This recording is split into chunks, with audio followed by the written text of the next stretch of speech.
আরেকটা জিনিস, বিদেশ ভ্রমণের নামে, রেজিস্ট্রেশনের নামে চাঁদাবাজি বন্ধ করতে হবে। রাজি আছেন আপনারা? এই চাঁদাবাজি বন্ধ করতে হবে। আরেকটা দুঃখের কথা বলতে হয়, আমরা ব্যবসায়ীরা সর্বোচ্চ ট্যাক্স পেয়ার, কিন্তু আমাদের কোনো সোশ্যাল সিকিউরিটি নাই। আছে আপনাদের সোশ্যাল সিকিউরিটি? নাই।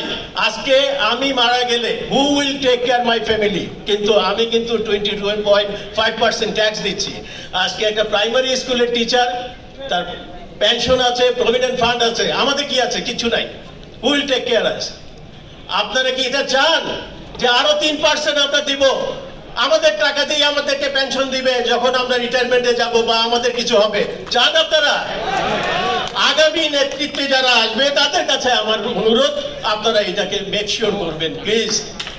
জিবি মেম্বারদের আরেকটা জিনিস, জিবি মেম্বারদের আমি পাশে বসে কথা বলছিলাম যে জিবি মেম্বারদেরকে সেইভাবে মূল্যায়ন করা হয় না। জিবি মেম্বার না থাকলে তো যারা নির্বাচনে প্রতিদ্বন্দ্বিতা করবে তাদের কোনো মূল্য থাকবে না। ইলেকশনের পরে হোক আগে হোক, জিবি মেম্বারদেরকে মূল্যায়ন করতে হবে। আর বেশি দীর্ঘায়িত করব না, বিরক্ত হয়ে যাবেন হয়তোবা। এই কথাগুলো বলেই আমি শেষ করছি। আপনারা সুস্থ থাকবেন। আগামীতে আমরা সুন্দর একটা